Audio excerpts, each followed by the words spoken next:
I'm going to tell you something, Delano. I'm someone who doesn't get this Ibram Kendi X phenomenon. I feel like he's the knockoff brand of Ta-Nehisi Coates. But so help me understand why Ibram Kendi is so dangerous and so talked about. Sure. I think he's talked about because he epitomizes the symbiotic relationship that the black elite has with white liberals, and specifically the black elite who seek empathy and affirmation for oppression that they didn't actually face. They have a symbiotic relationship with white liberals who are seeking forgiveness for sins they didn't actually commit. And both groups have a parasitic relationship. They both feed off of the plight of the black poor. So I'll give a quick example. After everyone saw the death of George Floyd last year, there were some conversations in the public and in the media and elected officials around issues that actually had to do with policing, police engagement in black communities. So we talked about qualified immunity, we talked about body cameras, we talked about de-escalation. But those things quickly went away and were replaced by conversations around which author sold the most books. We talk about corporate board diversity or corporate diversity more generally speaking. And even up until this year, when you saw P. Diddy write a letter to one of the car companies, I want to say it was GM, demanding that they spend more money with black advertisers, he put in that line that many of us have seen since last year, which is, and it looks differently in different places, but it always references someone stepping on our necks. And what Ibram Kendi does is, as I said, he's the epitome of that relationship. And his work, which really isn't for black folks, because what he says is that all disparities between different racial groups or ethnic groups, so between black and white, or he mainly focuses on black and white, but all disparities between different racial groups is due to racist policy. That is the central theme of all of his work. His work leaves no room for personal responsibility. He actually says that personal responsibility is racist, and I quoted him directly in my article. His belief is that racism causes racial disparity, and that the only way to eliminate racial disparities or to bring about a world of equity, which for him means similar outcomes across groups, the only way to do that is by pursuing anti-racist actions. So to him, no one is permanently racist nor anti-racist, but we can be racist or anti-racist in any given encounter. But he focuses strictly on policy, and his ideas turn black folk from the authors of our own autobiography into supporting characters of a novel that's really about a white savior figure. Delano, when I listen to that explanation, it dovetails with my thought in terms of there's a large or at least televised group of black people who think the easiest or the best way to improve black people is to improve white people. And that's when I see Ibram Kendi running around, it's just like you said, his books are for white people, his advice is for white people. It's no different than, it's why I've never been a big fan of the Emmanuel Acho's deal about uncomfortable conversations with a black man. We seem so concerned with, hey, let's go have conversations with white people about how they can make our lives better. And we never say, hey, let's have a conversation amongst ourselves about how we can make our lives better. It just blows my mind. Exactly. And the people who buy their books and watch their shows, they love it because in some respects it allows them to say, oh, see, I'm not racist. I don't really feel that way. And sometimes what you see is it's a really weird dynamic in which particularly white liberals will throw their own family under the bus. Parents, grandparents, particularly any relatives that live, in red states or voted for Trump, and they do it to signal to black people that, hey, I'm not one of those. I'm one of the good people. I'm one of the people, who acknowledges my white fragility, right? I read Robin DiAngelo. I try not to be racist, and often what it ends up doing is it comes off as patronizing and condescending, and it presupposes that any given white person in this country enjoys a higher station of life and a better quality of life and privilege over any given black person. So when they say that they acknowledge white privilege, I always, in my head, I flip it around and I'll say, I hear it as, oh, it's a privilege to be white. And I would encourage more people to do that. Whenever someone talks about someone having white privilege, just imagine them saying, it's a privilege to be white.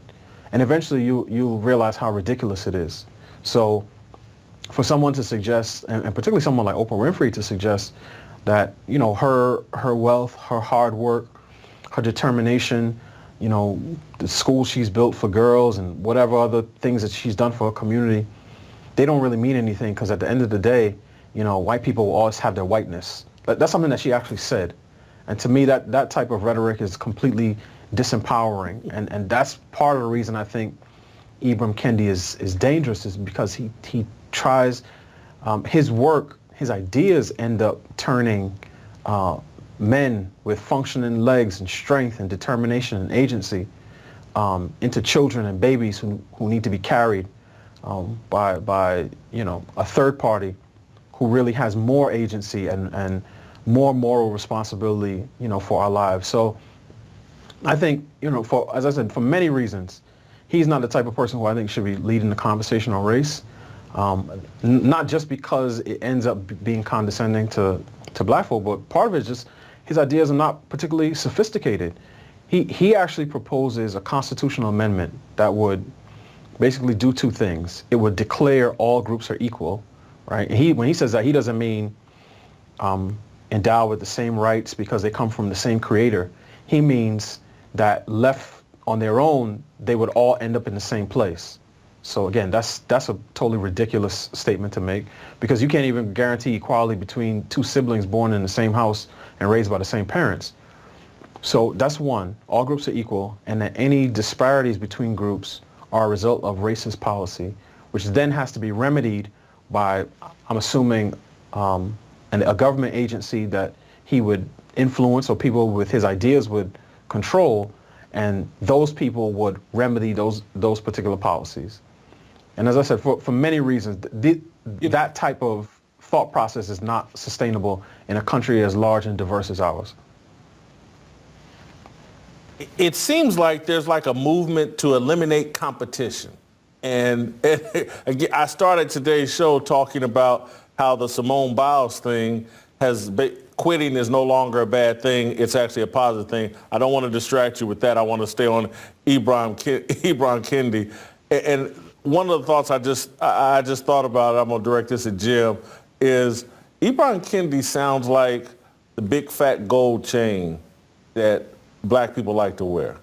And the big dookie rope we used to wear back in the day. We put on the gold chain and all the jewelry. And look, I used to have one, and to me it was a sign of insecurity actually, and it was me trying to tell, look at, I made it, look at me, I'm cool, y'all, blah blah blah, and I figured out how stupid it was.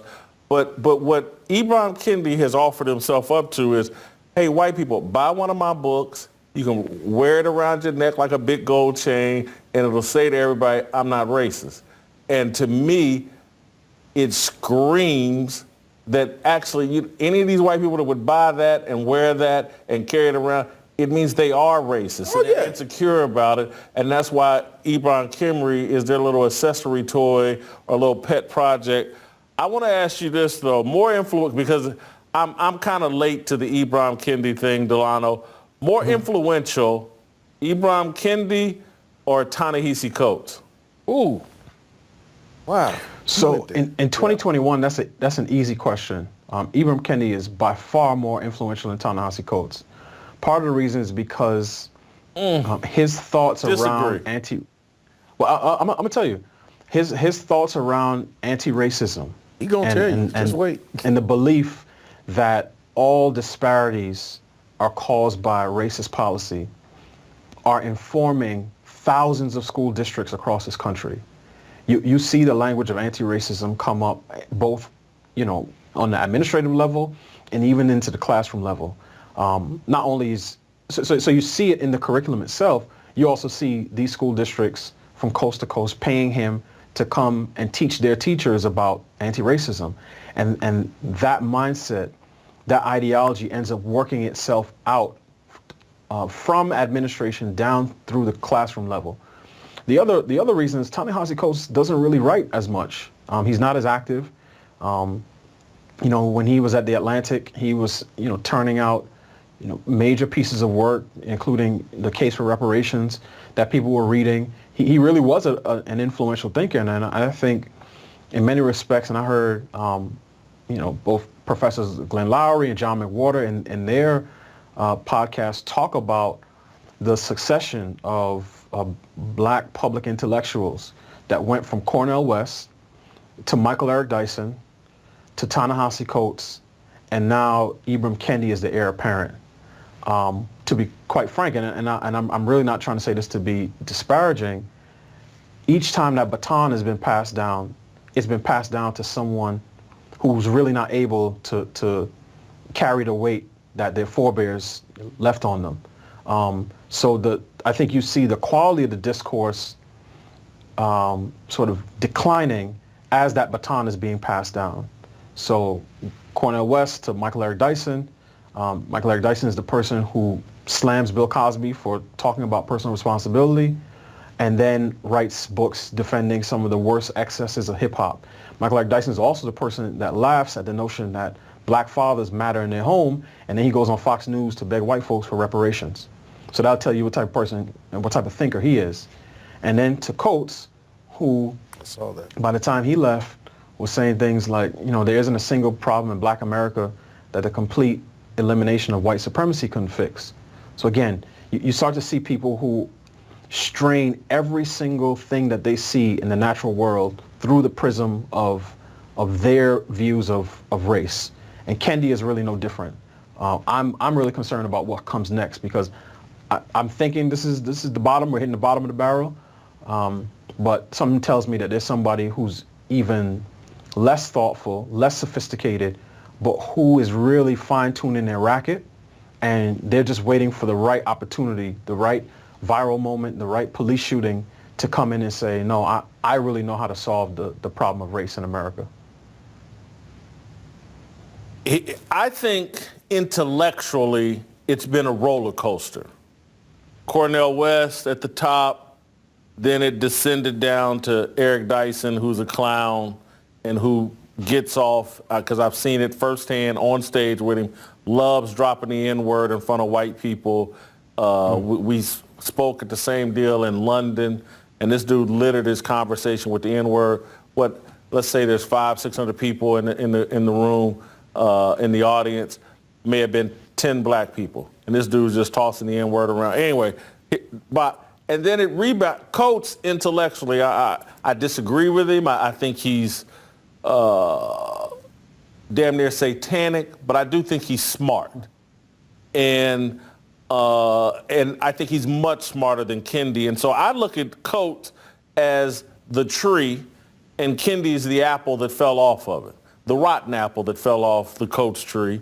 And so I think, and the other thing that I'm going to string together here is I think that Cornel West has a faith in God.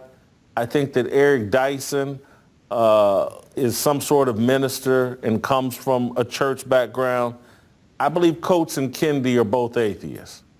And that's been part of the descent, is that now you're getting two very highly secular people leading the discussion about what should be going on with black people. And that alliance between these secular atheist black men and the secular atheist white liberal community, now you got the little satanic cabal, the circle. And so that's where I think without Coates, there would never be a Ibram Kendi. and it's like Coach retired and he went off to whatever hell considers heaven. He went off there, he retired, and sent his only begotten satanic son, Kendi. I'm sorry, Delano. Man, I'm sorry, man. This is where I'm not exact. This is the way I see it, Jim. If you go take Ta-Nehisi Coates's Between the World and Me, this celebrated book of his that I think won every award that you could possibly. I can't remember all the awards they threw at him and the money they threw at him. You go read it. It's like the Devil's Handbook. There's no hope in there. Zero hope. When you take hope away from people, you're sentencing them to death. And that, when I look at Coates and Kendi, and when you start saying what Kendi's saying and what Delano has explained, and it's accurate, when you start telling people your destiny is not in your control, it's in these white people that you don't know that are all over Twitter and social media. They're actually, that's taking more hope away from you, actually you and God working things out and figuring things out. Now he's installed the white liberal as God, and you need to place your hope and faith in them. I'm not joking when I call this stuff satanic. Delano, you made an analogy in your piece for the 1776 Project to Frederick Douglass and juxtaposed him to Ibram Kendi. Why did you do that? Why is Frederick Douglass 100 years, 120 years later still very relevant today? So I think it's important to say a little bit about the 1776 Unites Project.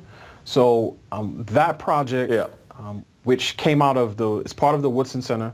So many of the viewers may know Bob Woodson and the work that he's done in communities, particularly in black communities across the country, and funding programs and helping local leaders on the ground take control of their communities and provide pathways of opportunity and education for people all across the country.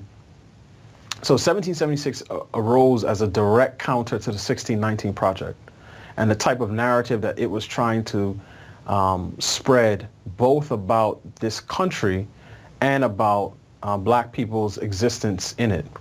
And the purpose of 1776 Unites Project is to tell a different story, to focus on the determination and the strength and the resilience of black people who came, from this country's inception, who have made a way out of no way, who have progressed in the midst of unspeakable evil at times, and slavery and segregation and oppression. And even throughout those, that entire time period, we were building strong families and businesses and schools and organizations. So 1776 really wants to tell the story of hope and inspiration, and really that gets to what you were talking about before.